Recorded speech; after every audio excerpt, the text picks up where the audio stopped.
Hey all you cool cats and kittens, this is Miss Wright and today we're going to talk about proofs. First you need to know what a proof is. A proof is usually written in two columns in geometry and you start with something that is given. In this case you have an algebraic equation and you're told what you need to prove. Each step of your process goes in the left hand column that's normally labeled statements and your reasons go in the right hand column. The statements are generally how you work a problem in the algebraic proof. You've been doing that for a couple of years now, and so we probably don't need to go over what all you need to do to go from this line to this line. However, these steps probably do need a bit of review. So grab your notes page and let's get started. First, the addition property of equality. If A equals B, then A plus C is going to equal B plus C. Now that's a lot of information that it's kind of unclear. Lots of variables in there. Students don't always do well with this kind of information. So what you need to notice is that you are adding the same amount, C, on either side. So when you use addition as a step in solving an equation, it's the addition property. The subtraction property of equality works the same way. If you have two sides that are equal, you can subtract the same amount, sorry, that should be C. You can subtract the same amount from both sides, and the equation will still be equal. This is the subtraction property, again, when you're using subtraction as a step in solving an equation. The multiplication property, as you might imagine, says that if you have these two equal sides, you're able to multiply them by the same thing.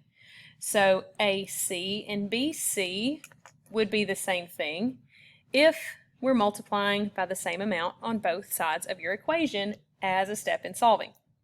The division property of equality, just simply dividing by the same amount.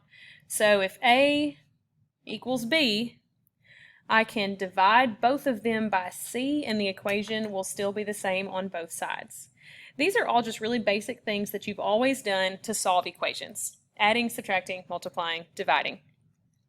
Then we have the distributive property. The distributive property says that if A times B plus C, then when you distribute, it turns into AB plus AC. So when you're distributing, this is what you did in elementary school or middle school. You took this term in the front and you multiplied it by both of the terms inside your parentheses. Substitution property.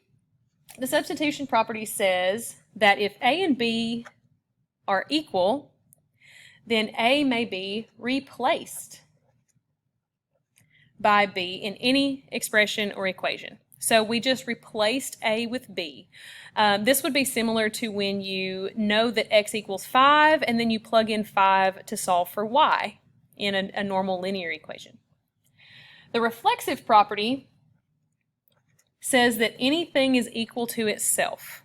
We don't do this a whole lot when we're working algebra problems, but later on in geometry, we would need this on occasion, and it's the same line, perhaps written both ways. So for example, you might have segment LM is congruent to segment LM. That would be an example of a time that we would use that in a proof. The symmetric property says that if A equals B, then B equals A. Your line of symmetry goes in between those two lines. It is flipped over, right? Then your transitive property says that if A equals B and if B equals C, then A and C are also equal. So something like this.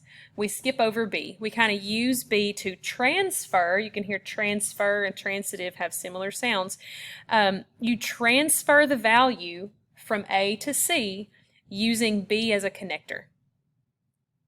So to use these properties of equality, you can use them in a two-column proof.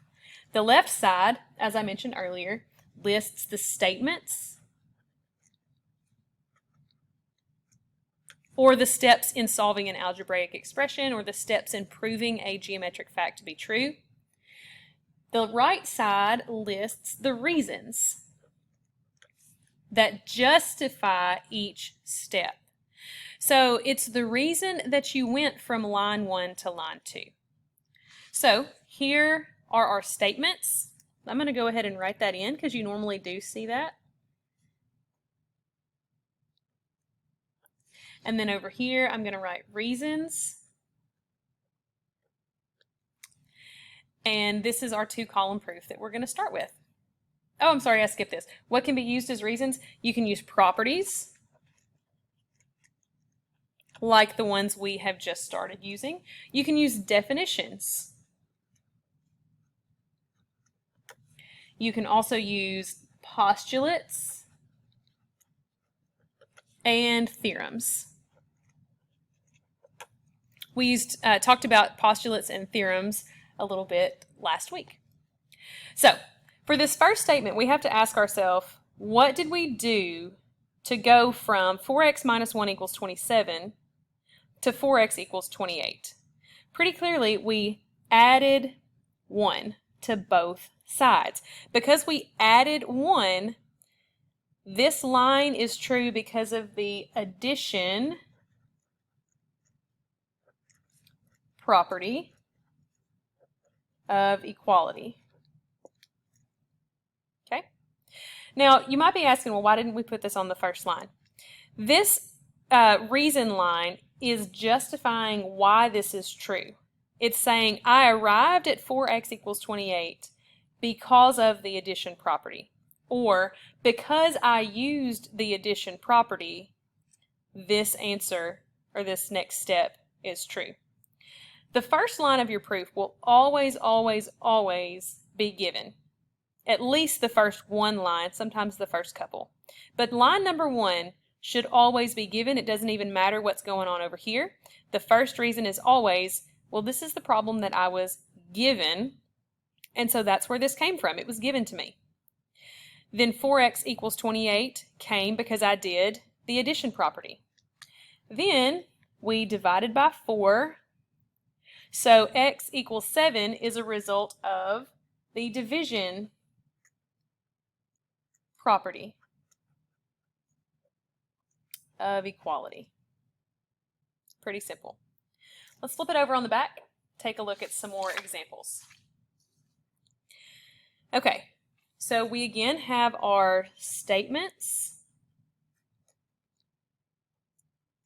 and we have our reasons. You can see the first line is given, always. So what we are given is a divided by negative 6, you can see this match, plus 2 equals 5. This is, in fact, the problem that we were given. So that's where it came from. It came from being given. So to go from this line to this line, you'll notice that this 2 is gone. We had to subtract 2 from both sides. So a over negative 6 equals 3 is a result of the subtraction property.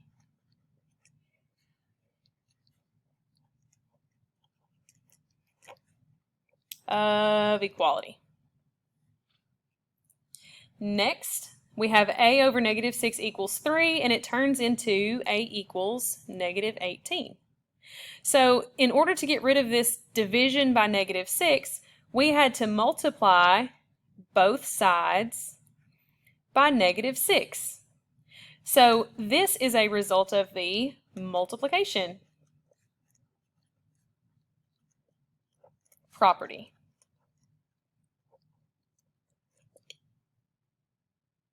Pretty simple. Don't turn it into rocket science. Just make sure that you know what you did to go from one line to the next. And make sure that you know that the reasons is a list of what you did to create this statement on the left, sorry. All right, number 3. Here's our given. It is given. So let's look at what we did to go from line 1 to line 2. 9 times 2 is going to give us this 18, negative 9, negative 18. Negative 9 times negative 3 is positive 27. This was the distributive property. So this line is a result of the distributive property of equality. I'm going to start writing it like that because I'm kind of running out of space. Next, just in order of operations, the next thing to do is to subtract 27, and that is in fact what happened. So this line is a result of the subtraction property of equality. And then once again we had to divide by negative 18. So this line is a result of the division property of equality. Okay, so take a second and look over these. You'll see in this next example things get just a little bit more complicated because now we have two sides with variables. So we have to collect all of our x's on one side and all of our numbers on the other, but we have to do it according to these steps. So our x's have left the left side. That means we had to have subtracted 6x from both sides. That is how that works out. But you'll also, let's see, so we need to go ahead and put subtraction property of equality. Next, this minus 17 went away. We must have added 17 to both sides. Mathematically, that does work out in both of these places. 7 plus 17 is 24. Negative 17 plus 17 makes that go away. It's a 0. So this was the addition property of equality. And I feel fairly confident that you can do the next couple of lines. So go ahead and do those and bring those back with you on your next class day. Down on example 5, we again start with our given. This, with your parentheses, notice we end up multiplying the outside number times the inside numbers. We do it again over here. Now, we didn't multiply by the same thing on both sides, but we did the same property. So this is still going to be the distributive property of equality because we did the same thing on both sides of the equation. It was all one rule, the distributive property, that allowed us to do that. Over here, we have negative 3x, which came from negative 7x, positive 4x. On this line, all we did was to simplify. So when you simplify, you can put that as a line in your reasons as well. We didn't use the addition property or the subtraction property because we did not do that to both sides. We did take negative 7 and we did add 4, but nothing got added over here to 12x and to 24. So that's the reason that this line is simplify rather than the addition property of equality like it was up here.